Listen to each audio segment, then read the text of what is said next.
ఇప్పుడు నాకు అర్థమవుతోంది సార్. సడన్గా ఒక 10 రోజులుగా ఆఫీస్కి రాలేదు, లీవ్ కూడా చెప్పలేదు, ఎవరు ఫోన్ చేసినా ఎత్తలేదంటే అదోలా అయింది సార్. నా కళ్ళ ముందే నా కొడుకును ఒకడు కొడుతుంటే అది చూసి నేను తట్టుకోలేకపోయానమ్మా. ఆ క్షణమే నాకు వయసు పైపడ్డట్టు ఫీక్ అయినట్టు ఫీల్ అయ్యాను. నా కొడుకు చూస్తుండగా వాడు నన్ను కొట్టాడు. మా అబ్బాయి కూడా ఏం చేయలేకపోయాడు. ప్రతి కొడుకు తన తండ్రే ఫస్ట్ హీరో అని అనుకుంటాడు.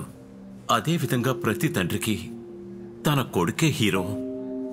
కానీ ఆ రోజు మేమిద్దరం ఓడిపోయాం. ఆ రోజు నుంచి వాడి మొహం నేను చూడలేదమ్మా. వాడి ఫీలింగ్ కూడా అలాగే ఉంటుంది.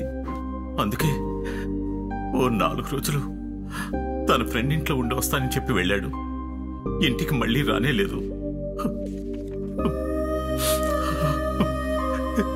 ఇవాళతో వాడిని చూసి 10 రోజులు అయిందమ్మా.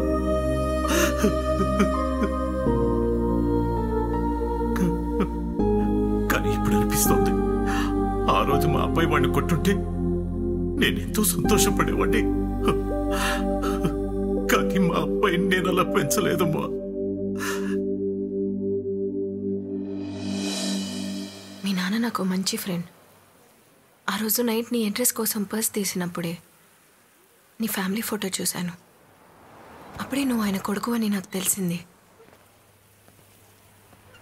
మీ నాన్న కళ్ళ ముందరే నువ్వు దెబ్బలు తినడం ఆయన తట్టుకోలేకపోయారు.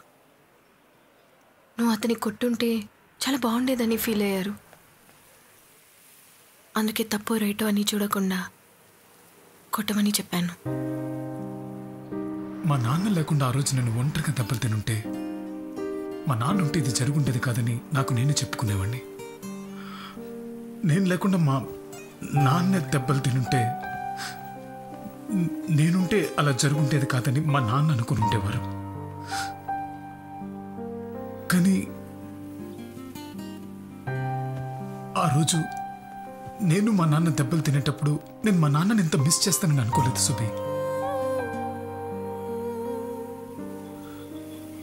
నువ్వు వీడిని కొట్టాలి అని నాకు చెప్పినప్పుడు నేను కొంచెం కూడా ఆలోచించకుండా వెంటనే ఓకే చెప్పడానికి కారణం ఏంటో తెలుసా?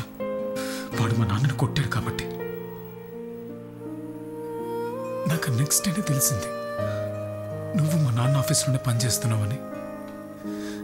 నేను దెబ్బలు తిన్నానన్న విషయం నీకు తెలిసిపోయింది అన్న విషయం నాకు తెలిసాక నేను ఫేస్ చేయలేకపోయాను.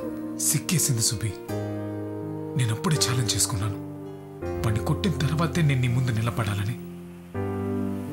అందుకే నువ్వు నా కోసం ఎన్నిసార్లు వచ్చినా నేను ఎప్పుడు ఫేస్ చేయలేదు. I love you. I love you two. సరే, మీ నాన్నతో చెప్దాం.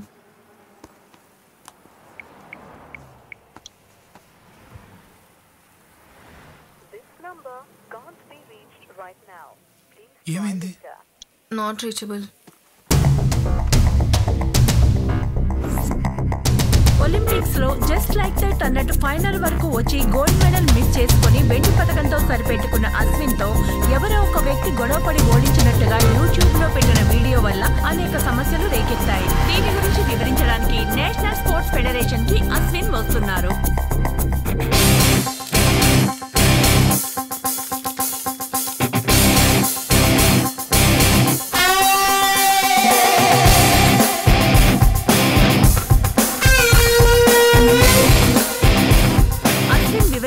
ముందు యూట్యూబ్ లో ఉన్న వీడియోని చూద్దాం.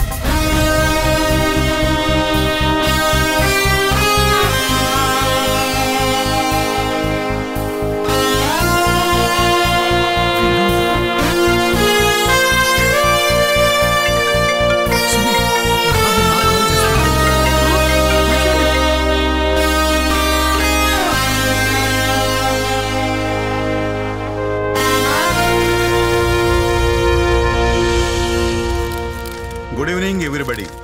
మీరందరూ ఆ వీడియో చూస్తుంటారని నేను అనుకుంటున్నాను. అది ఎవరో కావాలనే ఫేక్గా క్రియేట్ చేశారు. ప్రపంచంలో అందరికీ తెలిసిన విషయమే. అశ్విన్ ఒక చిన్న తప్పు చేయకుంటే గోల్డ్ మెడలే సాధించి ఉండేవాడు. అటువంటి ఇంటర్నేషనల్ బాక్సర్ని ఒక సాధారణమైన వ్యక్తి కొట్టగలడా? అలాంటి అవకాశమే లేదు. అశ్విన్ మీద గెలవగలిగిన వాడు ఇండియాలోనే లేడు. మీ అందరికీ ఎవరు మావాడే వాడెక్కడున్నా రమ్మను ఇక్కడికి ఇప్పుడే. వీళ్ళందరి ముందు వాడితో నేను బాక్సింగ్ చేయడానికి రెడీ. వస్తున్నాడు. నిజంగానే ఎవరైనా ఉన్నారా లేక ఈయన కథలు చెప్తున్నాడా? ఎవరు సార్ మీరు? రఘురామ్, బ్యాంక్ లో పనిచేస్తున్నా. మీ అబ్బాయి? వినోద్, ఫోరం మాల్లో మార్కెటింగ్ ఎగ్జిక్యూటివ్ గా ఉన్నాడు. ఒక మార్కెటింగ్ ఎగ్జిక్యూటివ్ ఇంటర్నేషనల్ బాక్సర్ని ఎలా సార్ ఓడించగలడు? మీరు చెప్పేది నమ్మశకంగా లేదే.